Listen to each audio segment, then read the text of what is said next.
Ahora sí se me escucha. Por doctor. Mejor, ya sin eco, ¿no? Muy bien, disculpen, nos está fallando hoy día. ¿Qué pasa? Bueno, hoy día vamos a empezar el curso con el tema básico, ¿no? Siempre que empezamos un tema de especialidad, lo primero que tenemos que repasar es la embriología, la anatomía y la fisiología del tema, ¿no? Cuando llegan mis residentes de primer año al hospital, lo primero que les digo es eso. Repasen embriología, anatomía. A veces no me hacen caso y les pregunto y no me responden. Y bueno, pues son cosas sencillas que tenemos que repasar.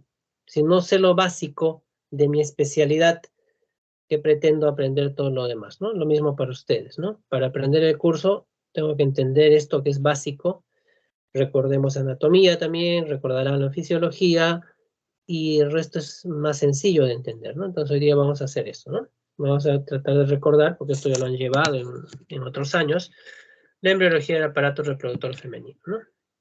La idea del curso de esta clase es eso, ¿no? Aprender los factores de determinación sexual, fecundación, implantación y parte de embriología genital femenina, obviamente, ¿no?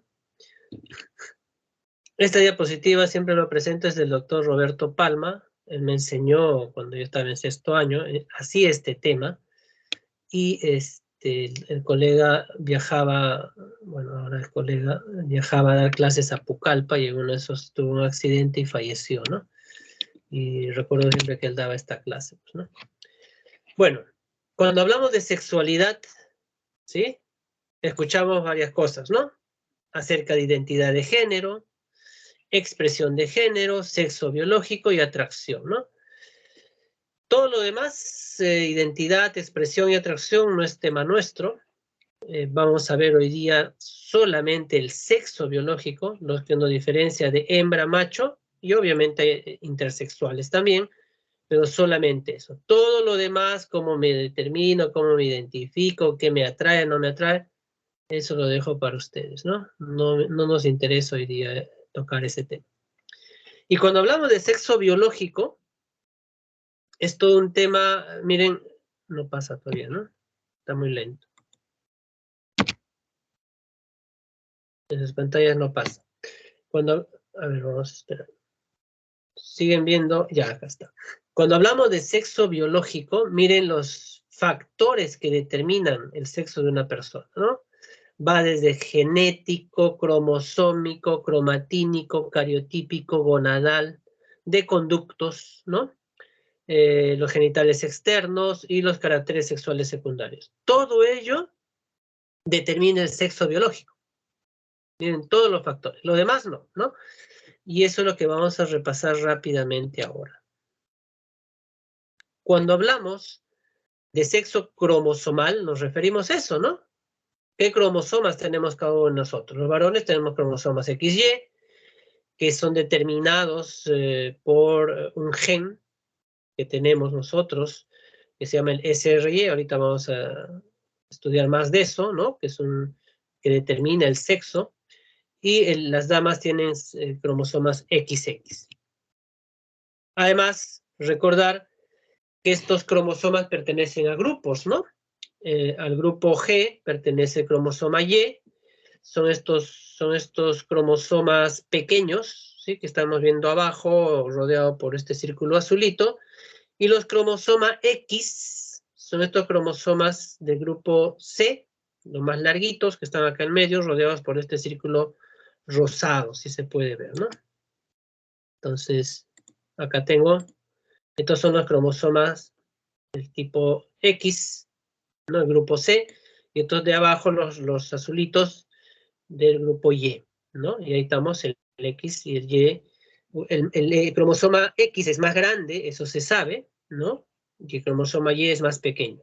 Y en eso, pues, algunos se basan que el cromosoma Y, como es más grande, decían, ¿no? Dicen, hasta ahora escucho también algunos que pretenden enseñar a los demás para que tengas varoncito y mujercita, tener antes de la ovulación, después de la ovulación, eso no va. Pensando en que el cromosoma más grande va a hacer que el espermatozoide sea más lento, ¿no? O viceversa. no es así, ¿no? No se cumple, eso es parte de un mito, pero hay gente que sigue enseñando. Entonces, recuerden esto de los cromosomas, ¿no? Es el sexo cromosomal. Cuando hablamos del sexo genético, obviamente estamos hablando de un cromosoma, ¿no? X o Y, y que tiene sus genes. Y acá, si vemos acá en la parte de este cromosoma, que sería el Y, vemos el gen SRY, que es el determinante del sexo en el hombre. Está en esta región del brazo corto, si se quiere, así lo conocemos en medicina, ¿ve? Este gen SRY, ¿no? Que va a determinar el sexo masculino o factor determinante testicular. Entonces, este gen SRY es el determinante o la clave del dimorfismo sexual en los humanos, ¿sí? Eso no se olvide, ¿no?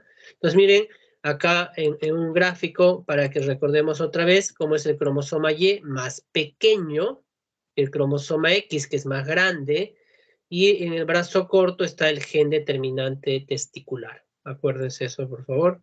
Es importante todo lo que vamos a leer, ¿no? Al menos del sexo genético.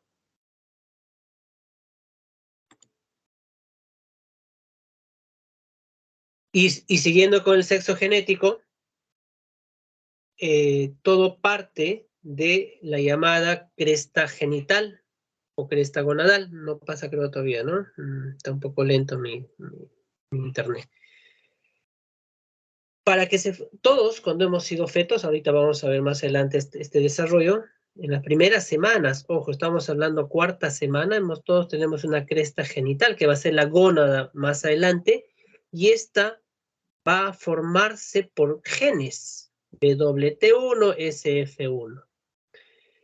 La que reciba o la que tenga el gen SRY, acá vemos acostado, ¿sí? Formará el testículo, eso no nos interesa ahora porque estamos en ginecología.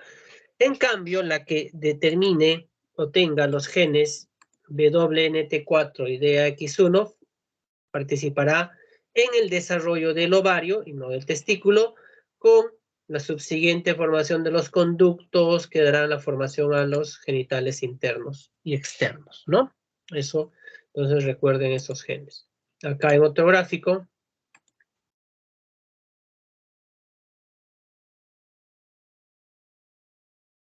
WNT4. Y este ovario, ojo, estamos hablando de un feto de sexo femenino, ya va a hacer que sus células de la granulosa y de la teca empiecen a producir estrógenos. Ojo con eso.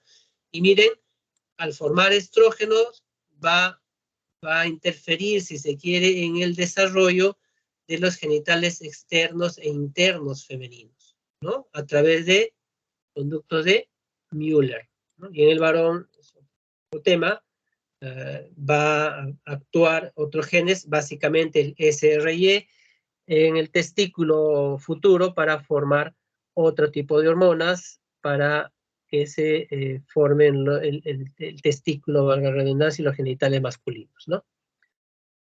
Y de acuerdo a eso tendremos la disquisición de sexo gonadal, ¿no? Quien tiene ovario será dama y quien tiene testículo será varón, ¿sí? A eso se refiere el sexo gonadal. ¿Qué gónada tenemos, no? Y esas gónadas formarán hormonas, ¿sí? Cada una de diferente modo, pero recuerden, todas parten de estos ejes que nos han enseñado, eje corteza, hipotálamo, hipófisis, en este caso ovario, ¿no? Corteza, hipotálamo, hipófisis, ovario. Y ahí vamos a hablar del desarrollo hormonal, ¿no? En las damas, la GnRH hará que en la hipófisis anterior se formen la folículo estimulante y la luteinizante, y estas actuarán en el ovario para formar las otras hormonas que conocemos, ¿no? Para eso hay toda una clase. Y estas hormonas determinarán, ¿sí? Las hormonas determinarán el sexo fenotípico, las caracteres sexuales o lo externo de cada uno de nosotros, ¿no? Tanto interno como externo, ¿no? Determinarán que se desarrolle más la dama, los ovarios, el útero, la vagina, los genitales externos. Luego, en pubertad, los caracteres sexuales secundarios y la diferenciación sexual en el sistema nervioso central, ¿no? Entonces, ¿qué nos hará diferentes varones de mujeres, ¿no? Entonces, eso como parte final de toda esta actividad de las hormonas, ¿no?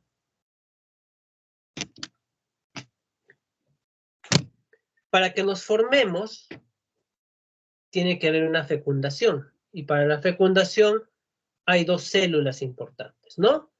Están los espermatozoides y está el ovocito. Y eso vamos a recordar. ¿Qué cosa es la fecundación? Para la fecundación, estamos viendo acá la célula, de las células que participan en esta, que es el espermatozoide. ¿Sí? Acá vemos el espermatozoide, que tiene varias partes. Es una célula con un desarrollo especial, ¿no?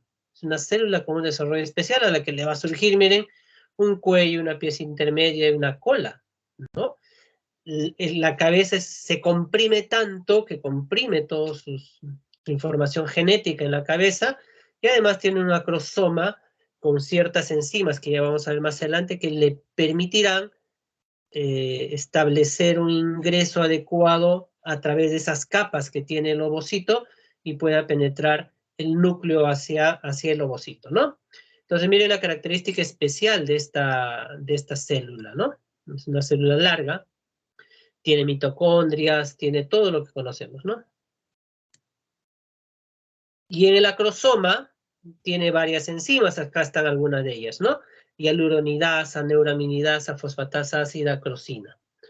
En cambio, el ovocito se ve de este modo en una microfotografía. Recuerden, el ovocito es la célula más grande del ser humano. Repito, es la célula más grande en volumen del ser humano. La más larga son las neuronas, pero la más grande es el ovocito en el ser humano. Ojo con eso, por favor. Preguntan hasta en Enán, he visto por ahí. Y ese ovocito, cuando es liberado, ¿sí? Por el folículo, va con varias capas, como vemos acá, ¿no? Tiene su membrana, obviamente es una célula, tiene su membrana. Después de eso, ¿qué tiene? Una zona pelúcida, y esa zona pelúcida a su vez tiene tres subcapas, Z1, Z2, ZP1, zona pelúcida 1, zona pelúcida 2 y zona pelúcida 3, ¿no? Tiene tres subcapas, y a su vez esa está cubierta por la corona radiada, como vemos en este gráfico, ¿no?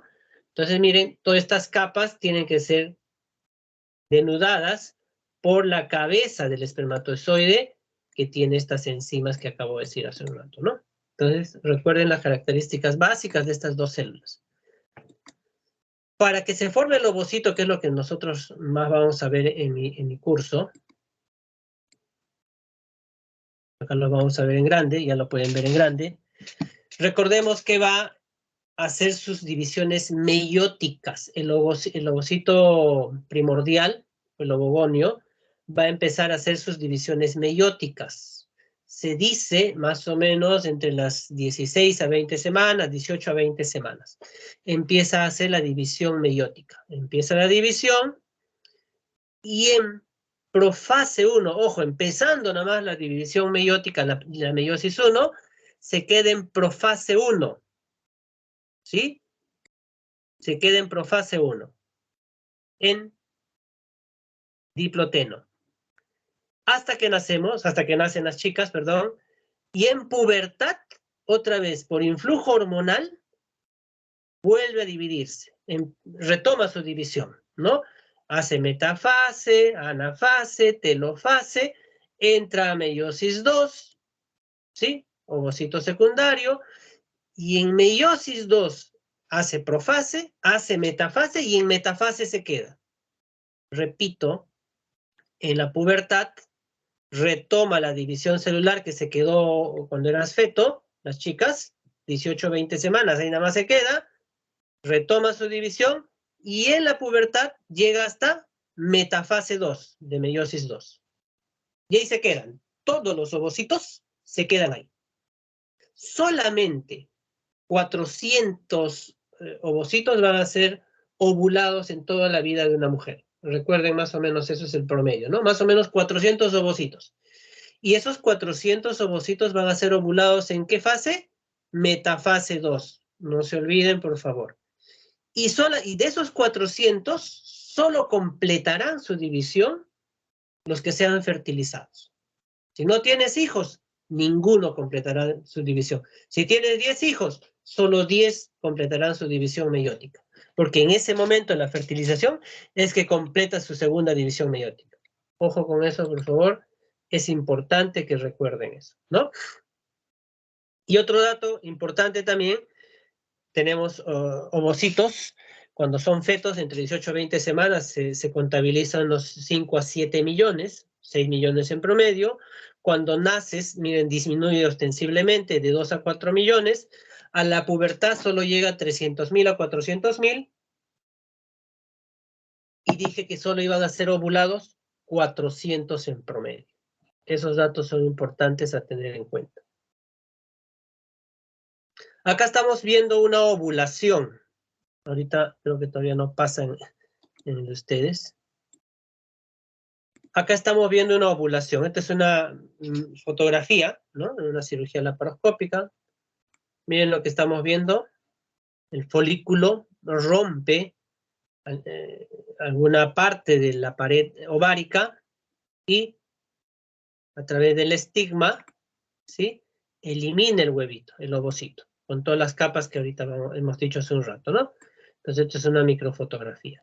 Entonces, estos son eliminados, van a ser captadas por la trompa, y si se ha tenido y si se ha tenido relaciones, ya están ingresando los espermatozoides para la probable fecundación, ¿no?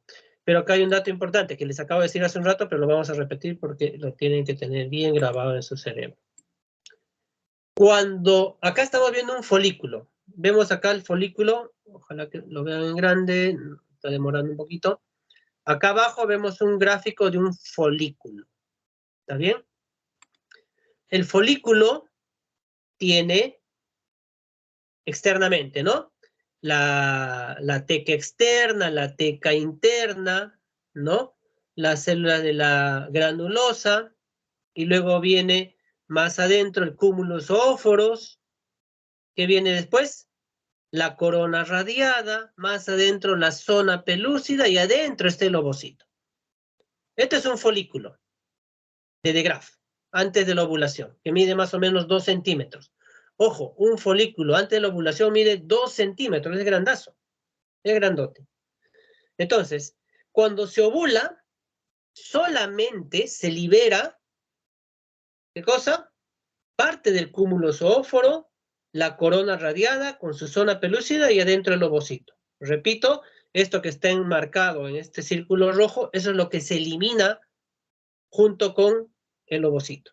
Esas 3 capas, si se quiere, ¿no? Su zona pelúcida, corona radiada y una partecita del cúmulo zoóforo. Eso es en la ovulación. Entonces recuerden eso, ¿no? Y se queda obviamente la teca y la granulosa, que formarán el cuerpo lúteo, que producirá progesterona más adelante, ¿no? Cuando se tiene una relación coital, se calcula que se deposita, depende de la persona, del varón, entre 60 a 500 millones de espermatozoides por relación, ¿sí? En vagina. Por la acidez vaginal, por las bacterias que hay, la misma vagina tiene unas defensas, el mismo cuello uterino tiene glándulas, criptas, es bastante tortuoso, van muriendo los espermatozoides, ¿no? Avanzan, se dice, 2 milímetros por minuto, ¿no?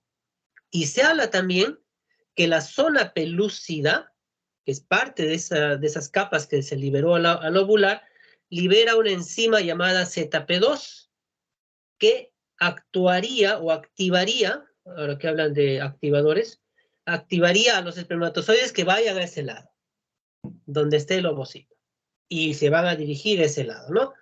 Para esto, los espermatozoides ya pasaron por vagina, ¿sí? Pasaron por cuello, pasaron todo el endometrio y van muriendo, van quedándose en millones.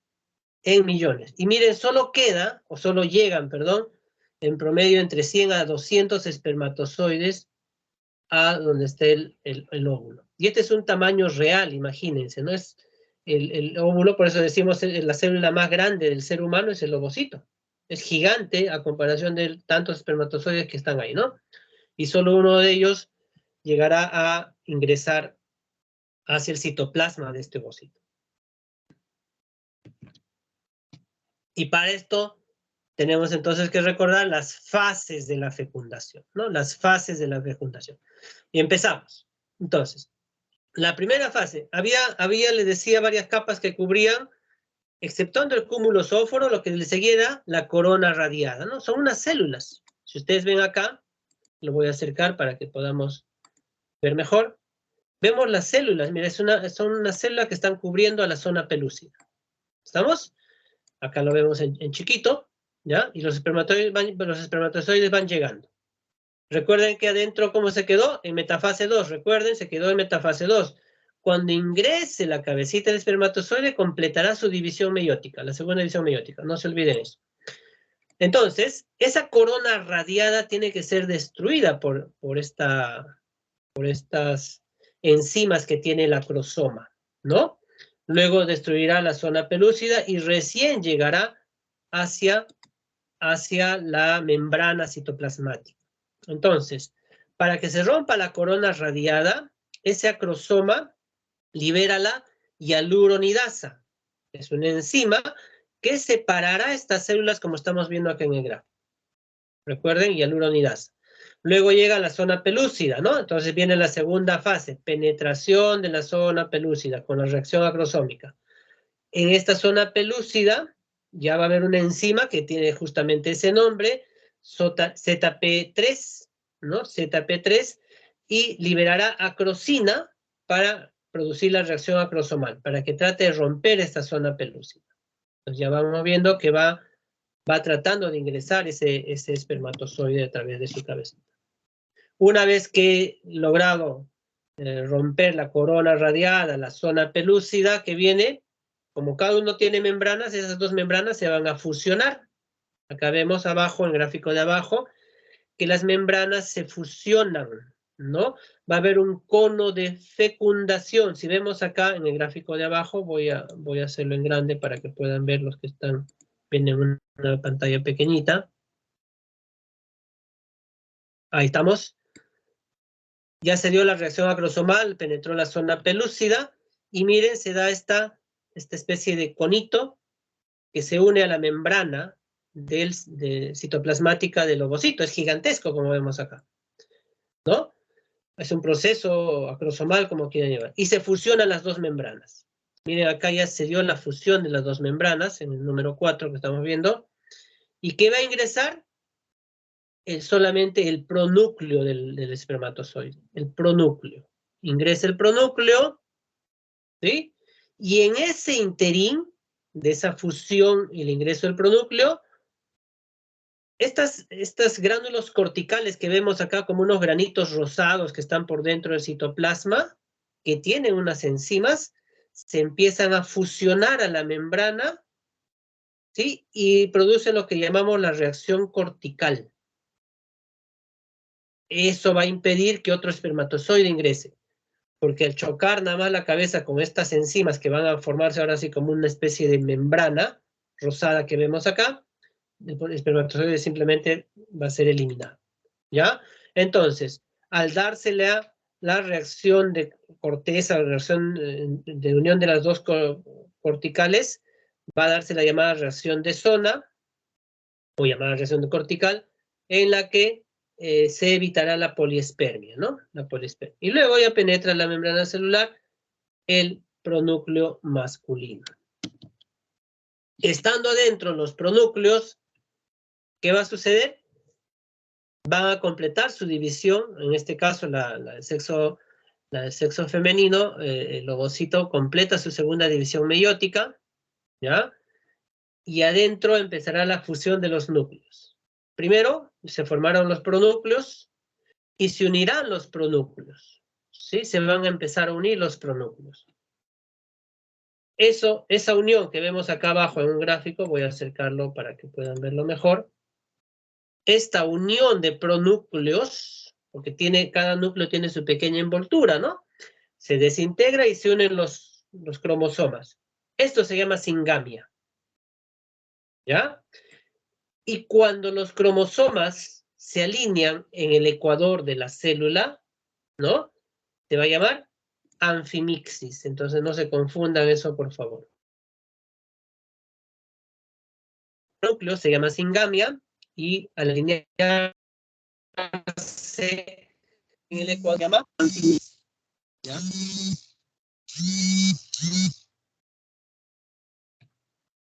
Y una vez que se da eso, empieza el desarrollo del nuevo ser, ¿no? Empieza el desarrollo del nuevo ser en todos sus periodos, periodo ovular, periodo embrionario hasta la 8ª semana y el periodo fetal de la 8ª para adelante hasta que nace, ¿no?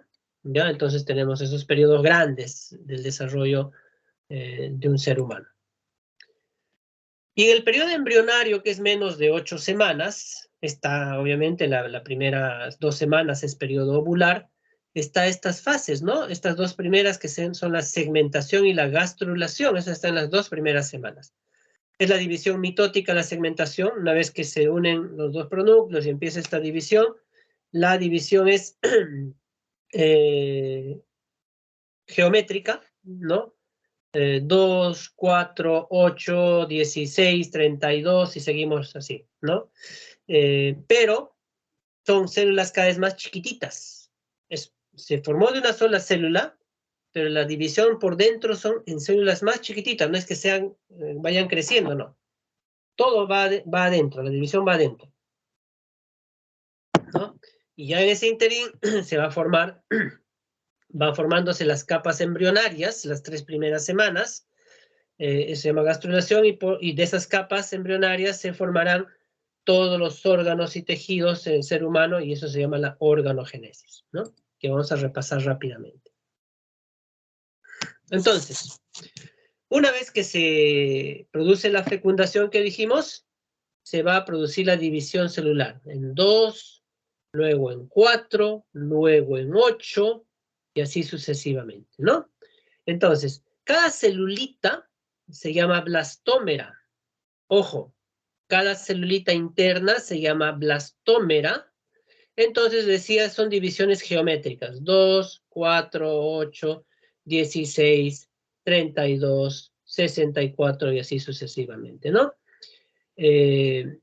Cuando estén 16 blastómeras, celulitas, acá estas de acá abajo, se empieza a llamar mórula.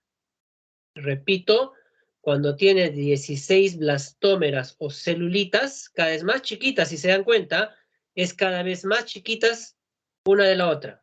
Ya no es que estamos creciendo, no. Estamos siendo celulitas cada vez más pequeñitas a la vez. ¿Estamos? De acá viene acá y acá tengo. Cuando ya tengo de 16 en adelante, se llama mórula. Mórula. Acá vemos la mórula. ¿Por qué es importante saber esto? Porque como mórula es que ingresa a la cavidad endometrial. Es decir, se pasa 3 días en división celular en la trompa, porque recuerden que la fecundación normalmente se da en el pabellón de la trompa, ¿no? Y de ahí viaja 3 días en la trompa hasta entrar al útero. Y una vez que entra como mórula, pasan 3 días más para recién implantarse. Por eso son 6 días, ¿no? Hasta la implantación desde la fecundación. Entonces, repito, 3 días va viajando, dividiéndose como vemos acá, y al tercer día ingresa como mórula. Eso, un dato a recordar. Y para que se dé la implantación, sigue dividiéndose, ingresó al útero como mórula, sigue la división celular, ¿sí? Por dentro se va a formar un espacio, ¿no? Un espacio, parece un espacio real, si se quiere, que se llama el blastocele. Vemos acá, en los gráficos de arriba también vemos. Se forma un espacio y y todas las células que estaban adentro los va a llevar a un solo sitio. Un macizo celular se llama esto. todas las células las deja en un solo sitio y se forma un espacio lleno de líquido. ¿Sí? Entonces, cuando se forma esto, ¿no? A esta célula, o este se llama blastocisto. Esta célula se llama blastocisto. ¿Sí? Ya formó un espacio que es el blastocele. Repito, este espacio que está dentro, que tiene líquido, se llama blastocele y todas las células se llaman blastocisto. Entonces, como blastocisto, así, en este estadio, ojo, voy a acercar para que podamos recordar. Ahí vemos, en este estadio de así división celular con un blastocele, un espacio adentro y un macizo celular que se formó en un costado, va a implantarse. La implantación se da más o menos, se calcula cuando ya hay 200 células en esta célula, valga la redundancia, pequeñas celulitas en este blastocisto. Decía que se van dividiendo, cada vez se hacen más chiquititas, ¿verdad? Entonces, si nos pusiéramos a contar todas estas celulitas del macizo celular, más celulitas que están cubriendo todo esto, tenemos más o menos 200 pequeñas celulitas. Y a esta se le llama célula de Herting, en la célula que se implanta en el endometrio. Ojo con eso, más o menos el 6º día, máximo el 7º día, o sea, 3 días después de haber ingresado al útero. Como célula de Herting o blastocisto, acuérdense por favor. Y una vez que está ahí ya el 6º día como blastocisto, se va a la llamada implantación, y para esto tienen que haber varios aspectos, ¿no? ¿Qué le cubría? ¿Qué le cubría? La zona pelúcida, ¿no? Todavía la zona pelúcida le cubría, porque destruye una partecita nada más el espermatozoide para meter la cabecita, pero el resto sigue con su zona pelúcida. Entonces, tiene que salir esa zona pelúcida antes de implantarse. Entonces, elimina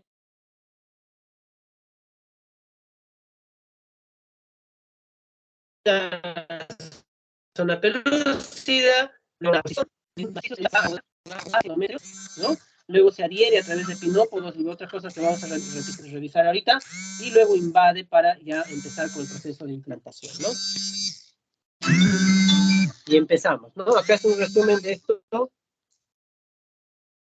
Como proceso de, mire, como blastocisto se implanta y se va metiendo hacia el endometrio, y una vez que ingresa toda la célula, se vuelve a epitelizar el endometrio. Mire, rompe aquel endometrio.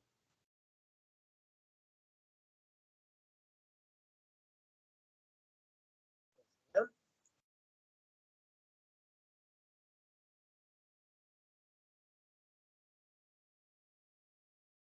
Deme unos segunditos.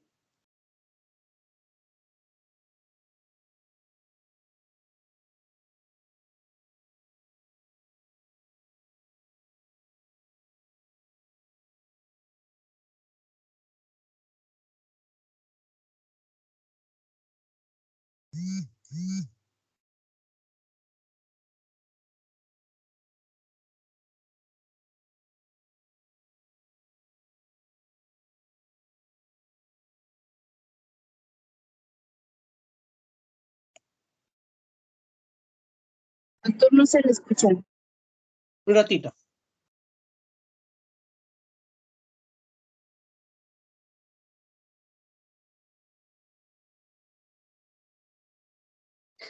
Ya. Esta es una microfotografía, por ejemplo, esta es una fotografía de una fecundación. Esto lo vamos a ver más adelante cuando estudiemos o se estudie pues lo que se hace en fertilidad, ¿no? Por ejemplo, este es un ICSI, pero acá vemos claramente un ovocito, ¿sí? Esto que está arriba es un ovocito, a la que le está ingresando una agujita, en la que dentro de la agujita está la cabeza del espermatozoide, y una vez que lo dejan adentro, empieza la división celular. Miren acá, vemos 2 celulitas, 4, y acá es una mórula más abajo, al costado ya le sale su espacio, el blastocele, este sería un blastocisto, ¿no? Y empieza la división, ¿no? Entonces, como blastocisto, acá este sería esta célula final que vemos abajo, así es como lo dejan en el útero para que se implante, ¿no? El 6º o 7º día de división celular, ¿ya? Entonces hay términos que tenemos que recordar, ya hemos hablado algunos. La cohabitación es la puesta del semen en el aparato genital femenino, la impregnación es la penetración del espermatozoide en el ovocito secundario, la capacitación espermática, que sería el nombre completo, es justamente eso, ¿no? Cómo el espermatozoide va a vencer muchos obstáculos y muchas zonas difíciles para él, y solo los que logran pasar, todo eso son llamados los espermatozoides capacitados, a eso le llamamos capacitación, y la conjugación es la unión de los núcleos, ¿no? Pero sabemos que eso es más bien la anfimixis. Entonces, resumiendo, sería esto, pues, ¿no? Lo que se da, la fecundación, la división celular, que hasta que entra como mórula de 16 células al útero, y como blastocisto se implantará después de 3 días de haber ingresado al útero. Normalmente, no en el gráfico como en este gráfico, sino se dice que en la pared póstero superior, ¿no? La implantación más común es en la pared póstero superior, ¿ya? Casi en todos los casos.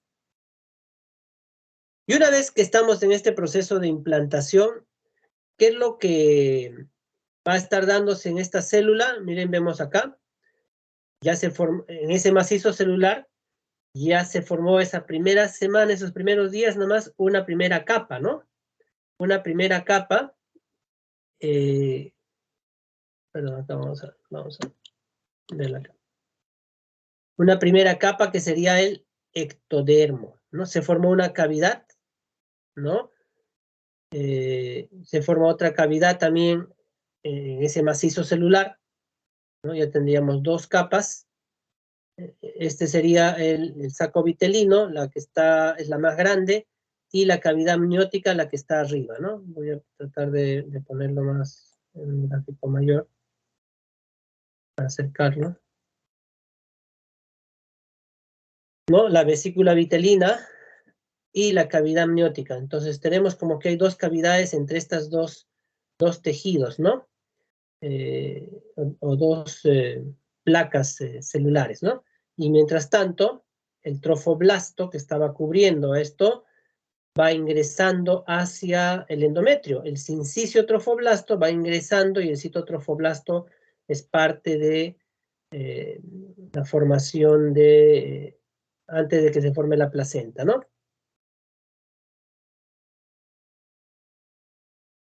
Ya en la segunda semana, ¿sí? Esta es una microfotografía de un embrión. En la segunda semana ya sigue el ingreso, ya se forma el doble saco, perdón, el doble disco embrionario, y en ese disco embrionario va apareciendo una línea, un surco primitivo, ¿no? Ya se formó el endodermo, el ectodermo, y al medio de esto se forma el mesodermo, ¿sí? El mesodermo a través de las células de la línea primitiva que se forma acá, ¿no? Todo este proceso se llama la gastrulación. Entonces, miren, empezando la tercera semana, ya se empieza a formar la capa que nosotros, las 3 capas que nosotros conocemos, las 3 capas embrionarias, ¿no? El endodermo primero, el ectodermo después, y el mesodermo empezando la tercera semana a través de las células de la línea primitiva. Y acá, una vez completadas las 3 capas, ¿no? Ya tendríamos el llamado embrión trilaminar listo para formar todos los órganos en el ser humano, ¿no? Entonces acá tenemos otro gráfico del embrión trilaminar con sus 3 capas, endodermo la primera, ectodermo la segunda y mesodermo la tercera. Repito, en ese orden, primera semana, segunda y tercera semana, y ya una vez que están formadas las 3 capas, empieza la formación de todos los órganos, ¿no? De todos los órganos. Y ya viene la llamada gastrulación, se forma esta especie de la gástrula, o una especie de conducto a nivel medio, y eso va a ser más adelante todo nuestro sistema nervioso central, ¿no? De arriba hacia abajo. Muy bien. Entonces, en este desarrollo embrionario, de las 3 capas, ecto, meso y endodermo, se formarán todos los tejidos que nosotros conocemos, ¿no? Entonces, rápidamente vamos a recordar algunas que nos interesan, si se quiere, ¿no? Del endodermo, ¿no? Se formará, miren, Ahí hay mucho aparato respiratorio, digestivo, lo que quieran, pero lo que me interesa es reviste la vejiga y la uretra. ¿Sí? La vejiga y la uretra, que es lo que nos interesa a nosotros. El mesodermo, a su vez, se divide en 3 capas, en 3 epitelios. La que nos interesa es la capa intermedia del mesodermo. ¿Ya? ¿Por qué? Porque de esa capa intermedia del mesodermo es que a su vez va a formar varios segmentos, ¿no? Una región cervical, una torácica y lumbar y una lumbar y sacra baja, ¿no? Y miren, la cervical va a formar los pronefros, la media los mesonefros y la baja lo que va a formar el riñón definitivo. Y recordemos, entonces, estamos en el mesodermo intermedio. El mesodermo intermedio va a formar entonces el aparato genital interno en las damas, ¿no? Y a ese mesodermo intermedio llegarán las células germinales primordiales, ¿ya? Como una migración a esa zona. ¿Cómo entender eso? Vamos a ver este gráfico. Acá vemos un embrión en formación. Mira, el saco vitelino, vesícula vitelina que veíamos, ¿no? Como un saquito. Y detrás del embrión, esto que vemos al medio, es un embrioncito, ¿sí? Ahí vemos que la cabeza está a un lado y la zona caudal al otro. Y está la cavidad amniótica. A este saco, a través de estas células que hay por dentro, va a haber una migración de las células germinales hacia la zona, ¿no? Del mesodermo intermedio, o donde va a ser el futuro ovario, ¿ya? El futuro ovario, la cresta urogenital. Entonces, a ese mesodermo o zona intermedia va a haber una migración de esas células. Entonces, resumiendo para que entendamos, del mesodermo intermedio, ¿sí? Se formará la llamada cresta urogenital. Ojo, estamos hablando de la 4ª semana. Acá vemos en el gráfico la cresta urogenital. Urogenital, ¿por qué se llama? Porque va a formar genitales y la cresta urinaria. La cresta genital, ¿sí? Formará el futuro ovario. Repito, la cresta genital, que estamos viendo acá en el gráfico rodeado de rojito, acá, para que puedan ver. Vemos la cresta genital acá, ¿sí?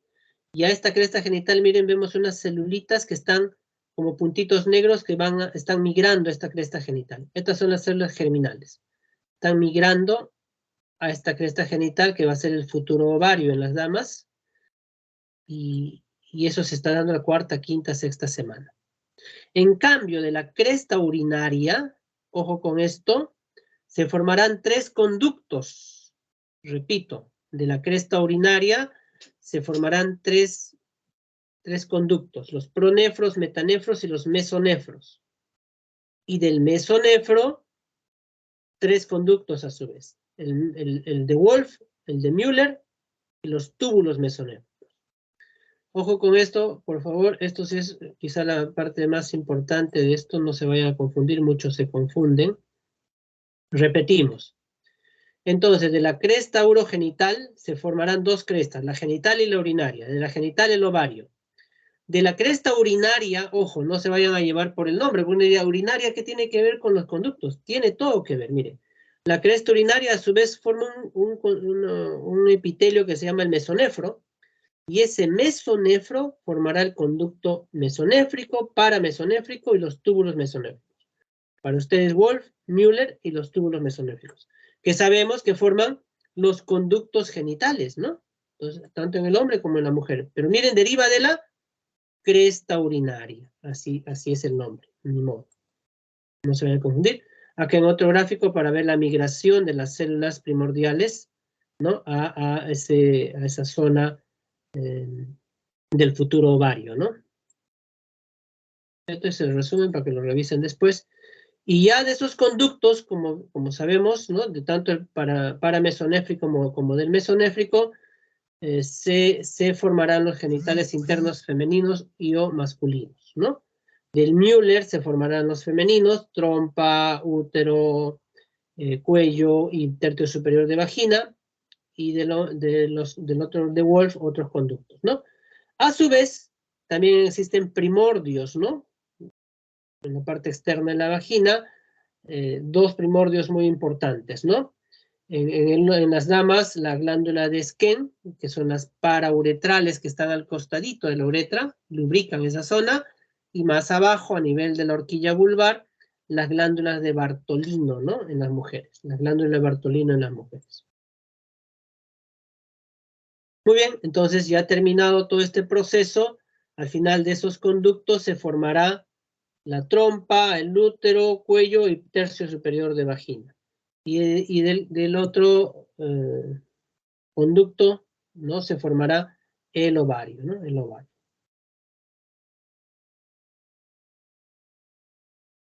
Entonces acá para que tengan algunos datos que acabamos de hablar, la médula ovárica o lo que forma el ovario está formándose más o menos en la 7ª semana, los folículos primordiales que ya empezaron a migrar van desarrollando a la 9ª semana, se va formando el epitelio celómico. El epitelio celómico es un epitelio que cubre todas las cavidades, ojo, ¿sí?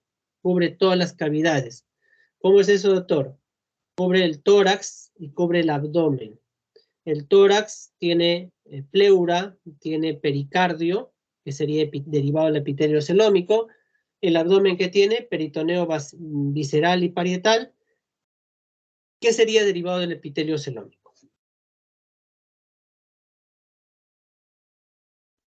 Entonces, en la dama, el ovario, futuro ovario, ya empieza a formar estrógeno, ¿no? Además de los estrógenos que forma la placenta, y estos estimulan, ¿no? Para que se desarrolle o termine de desarrollarse los genitales internos femeninos, y a su vez estimulará a los genitales externos femeninos también, tanto internos como externos, ¿no? Entonces es importante eso. Imagínense el ovario del feto hembra ya va ayudando en su desarrollo cuando estamos todavía en esa etapa fetal. Para terminar con los genitales que ya conocemos nosotros internos. En ese proceso, ojo, ¿no? Tenemos que el conducto de Wolf, que formaría los conductos masculinos, tiene que involucionar, ¿no? Entonces el conducto de Wolf se va a convertir en conducto de Gardner. Miren acá en el gráfico, el Wolf se convertirá en conducto de Gardner que va por los costados del útero, por costado de la del cuello y por los costados de la vagina, hasta la vagina, abajo. Entonces, cuando ese conducto de Gardner se llena de líquido, podemos tener el famoso quiste de Gardner, que es uno de los pocos quistes que existen en vagina. Repito, rezago de Wolf. Como rezago embrionario de Müller, si bien forma la trompa, útero, todo, también tiene un rezago embrionario. Miren, la hidátide de Morgagni. Es como un mini quiste y a veces crece grande, ¿no? Es como un quistecito, vemos acá, que está ahí debajo o al costado de la trompa. ¿Sí? Es la hidátide de Morgagni, es un rezago embrionario de Müller. Y por último, del túbulo mesonéfrico, recuerdan que se formaba tres conductos. Del túbulo mesonéfrico se forman epóforo y paróforo, que lo podemos encontrar en el ligamento ancho, ¿no? Entonces, esos son rezagos embrionarios de estos conductos. Por ejemplo, acá en el gráfico de abajo, el de arriba no lo van a entender. El de abajo, veamos. Este es un gráfico de Netter, miren cómo dibuja, vemos unos separadores que han abierto la vagina, al fondo se ve cuello, pero acá al costado se ven unos quistes, ¿verdad? Este serían los quistes de Gardner, el rezago embrionario de Wolf. Y ojo, solo existen los quistes de Gardner en paredes laterales. No puedo pensar que hay un quiste en la pared anterior o pared posterior, porque el conducto de Gardner no pasa ni por pared anterior ni por pared posterior, solo paredes laterales. Ojo con eso, ¿ya? Acá hay otros quistes paratubáricos o paraováricos que también podrían ser rezagos embrionarios de Wolf o de Müller. Y hace un rato les mencioné el epitelio celómico, ¿verdad? Que cubría o revestía las cavidades tanto torácica como abdominal. ¿Por qué es importante? No está pasando, ¿no? Disculpen, no está pasando ahorita. Esperemos que... ¿Ya? El epitelio celómico es importante recordar porque es cuando se altera este epitelio o tiene algún problema, forma CA125. ¿Recuerdan eso? ¿Alguna vez han escuchado el CA125? Es un marcador tumoral, ¿no? Es un marcador tumoral de cáncer de ovario. Pero he dicho que el epitelio celómico recubre tórax, recubre todo el peritoneo. Entonces, si yo tengo una patología torácica, una pleuritis, una pericarditis, sí, pues, ¿no? Pues el CA125 va a estar elevado. O tengo una peritonitis, algún problema hepático que me altere la cápsula de Gleason, que es también epitelio celómico, me va a alterar el CA125. Pero si no tengo nada de lo demás y solo tengo un tumor ovárico, recuerden que el ovario también está cubierto por un peritoneo con otro nombre, que sería parte del epitelio celómico, por eso es que produce el CA125 cuando es un cáncer, ¿no? Descartado todo lo demás, si solo tengo un tumor ovárico y CA125 elevado, mi posibilidad es que sea un cáncer de ovario, ¿no? Eso ya lo van a ver en una clase más casi al final del curso. Ya se formó los genitales internos, ahora faltan los genitales externos, pues, ¿no? Y estos se forman del seno urogenital. Repito, del seno urogenital que proviene del endodermo. Todos los genitales internos, ¿de qué provenían? Mesodermo intermedio. Repito, mesodermo intermedio. Estos externos se forman de endodermo. El endodermo formará el seno urogenital, como su nombre dice, tanto para las vías urinarias como para las vías genitales, ¿no? Y este seno urogenital, miren, tiene el tubérculo conducto de Müller fusionado. Tenemos, de estas todavía se va a dividir, perdón, se va a dividir en vejiga y uretra, y la parte externa nada más formará la vulva, con todo lo que conocemos, el himen y parte la vagina, ¿no? Vamos a ver acá. Entonces, la vagina tendría un doble origen, ¿no? La parte superior del conducto de Müller y la parte inferior del seno urogenital, que es endodermo. Entonces, sería de mesodermo intermedio y de endodermo. Recuerden eso, ¿no? Entonces, miren, del seno urogenital acá en la vagina, ¿sí? Se va a ir formando, va a ir formándose un bulbo, se llama bulbo sinovaginal, con una placa vaginal que se va a juntar con la otra parte de la futura vagina, ¿no? De la parte superior, y luego se formará un conducto, ¿no? Miren, más o menos a las 20 semanas en adelante ya está totalmente formado el canal vaginal. Repito, 20 semanas, antes de las 20 semanas no hay canal vaginal. Después de las 20 semanas ya se formó el canal vaginal totalmente, ¿no? Y ya tiene los genitales externos también ya conformados, ¿no? Al nacer tiene que estar conformado. Este es en otro gráfico, miren, la formación de la vagina con las vías urinarias que provenían de lo mismo, pero miren, acá la vagina se va diferenciando, el útero está formándose por otra vía, y el seno urogenital formará el bulbo sinovaginal que dijimos, que formará la vagina, que se unirá con la parte superior de la vagina, terminando en una vagina más o menos a las 20 semanas, ¿no? Esto vamos a pasar, tiene una clase para eso. Esto sería el resumen de qué se forma con cada a ver, no lo ven todavía, perdón. Está pasando un poquito lento.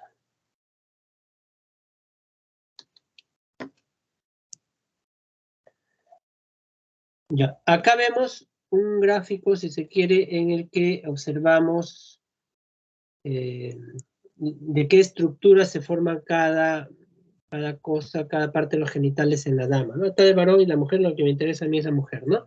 Entonces acá tienen el resumen de Wolf, de Müller, del seno genital, la vagina, el himen, la vejiga, la uretra, los primordios, no se olviden, parauretral o de Skene y vestibular o de Bartolino, ¿ya? El himen se forma del seno de Müller, parte del seno urogenital.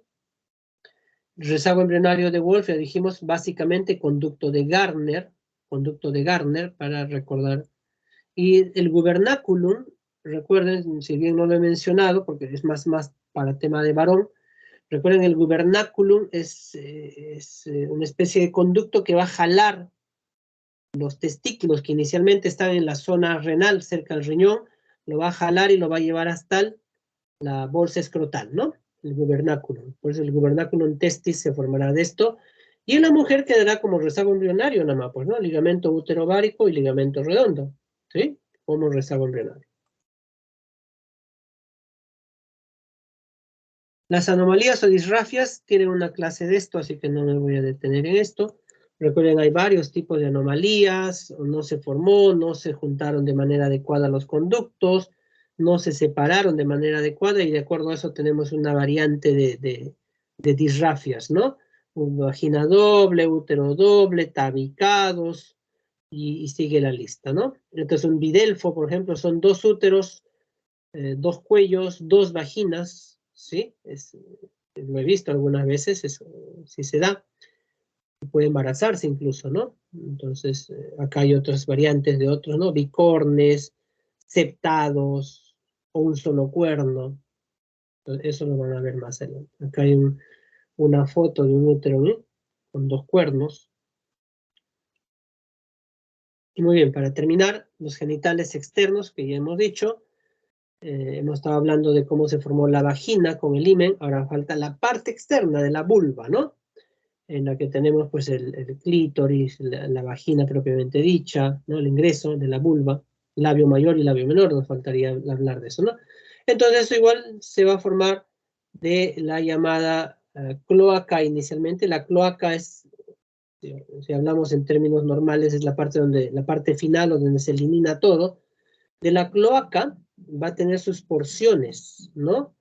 Miren, la cloaca va a formar a través de una membrana que la va a dividir, va a formar una parte, un compartimiento urinario, un compartimiento genital, ¿no? La cloaca formarán hasta tres compartimientos, porque el otro es el digestivo, pero nos interesa a nosotros urinario y genital. Y de esta se formará más adelante los genitales externos femeninos, y hemos visto este gráfico hace un rato de donde se va a formar del seno urogenital, los genitales externos femeninos. Y estos genitales, miren, esta foto que vemos acá arriba, es, o este dibujo, perdón, es el gráfico de un embrión femenino o masculino, depende de lo que desarrolle más. Vemos arriba lo que va a ser la cabeza, abajo lo que todavía tiene una colita, y mire, vemos al medio la cresta genital, tubérculo genital, ¿no? Todo esto va a formar los genitales externos femeninos, pero acá se ve gigantesco, dirán ustedes. Sí, pues se ve gigantesco en esta etapa de la formación embrionaria, ¿no? Entonces, de esto, que acá está en gráfico al costado, se va a formar los genitales externos femeninos, como vamos a ver en este nuevo gráfico. Recordemos, vemos arriba el tubérculo genital en amarillo, ¿sí? En las damas, solo voy a hablar de las damas. En las mujeres, el tubérculo genital formará ¿qué cosa? El clítoris, ¿sí? Luego vemos la parte externa, que sería la prominencia genital, que formará en la mujer los labios mayores, ¿no? Al medio vemos estos dos pliegues, que se llamaría el pliegue genital, que formarían en la mujer los labios menores o ninfa, ¿sí? Y ahí tenemos, ¿no? Y por último, la uretra distal, ¿no? Entonces tenemos que del tubérculo genital se forma el clítoris, la prominencia genital, los labios mayores en azul, y por último al medio los labios menores o ninfa, ¿no?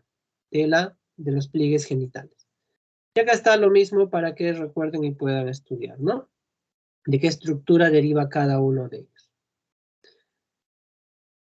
Recuerden algo, los labios menores tienen una particularidad especial. Los labios menores, si bien es una piel, pero es una piel sin anejos, o sin anexos, como quieran decir, sin anejos. ¿Cuáles son los anejos de la piel? Glándula sudorípara, glándula sebácea, pelitos. No tiene. Si alguien se ha visto algo en labio menor, son raras, ¿sí? Los labios menores no deben tener anejos cutáneos, ¿ya? Es la ninfa. En cambio, los labios mayores tienen todo. Glándula sudorípara, sebácea, pelitos. Entonces puedes tener acné, puedes tener comedones, o sea, se obstruye tu conducto, se obstruye y crece y comportamiento que todos sabemos en cualquier tipo de piel. En cambio, los menores no. En los menores no puede haber eso, porque no tiene. Eso lo caracteriza, ¿ya? Ojo con eso. Y en este gráfico grandote está todo el resumen, pues, ¿no? Para que puedan estudiar de todo lo que acabamos de hablar. Ya no voy a repetir, simplemente esto es para que ustedes puedan estudiar. En la mujer, ojo, de varones no les voy a preguntar nada. En la mujer, porque es mi tema mujer. Para que todo esto, al final de la formación de los genitales femeninos, ¿no?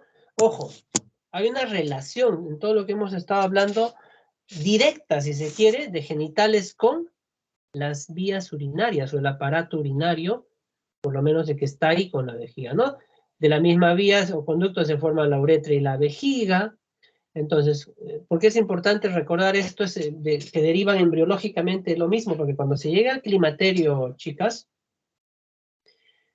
así como va a haber una atrofia vaginal, atrofia de cuello, se adelgaza el epitelio de 25 a 30 capas que normalmente tiene el epitelio de la vagina y de cuello, se adelgaza 3, 5 capas de células, destruyéndose prácticamente la vagina, se vuelve pálida, no hay irrigación, no hay nada.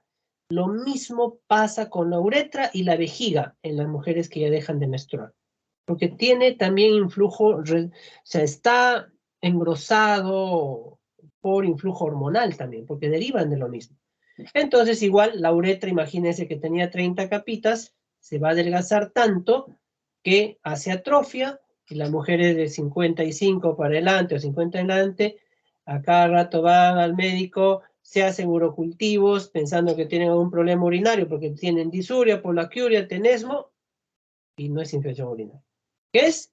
Atrofia uretral. Uretritis atrófica se llama. Da la misma sintomatología de una ITU, sin serlo. ¿Ahí cuál es el tratamiento? Hormonas. Damos indirectamente hormonas en vagina y actúa para todo el sistema porque embriológicamente derivan de lo mismo, ¿no? Como un dato, eso lo van a ver en climaterio, obviamente, pero para ir avanzando algo de eso. Muy bien. Preguntas.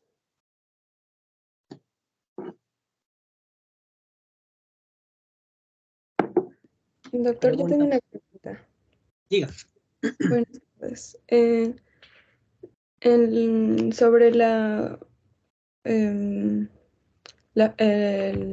cuando completa la división meiótica, se completa la división meiótica, ¿en qué parte de la fecundación es? ¿Al principio en la penetración de la corona radiada o en la fusión de los núcleos?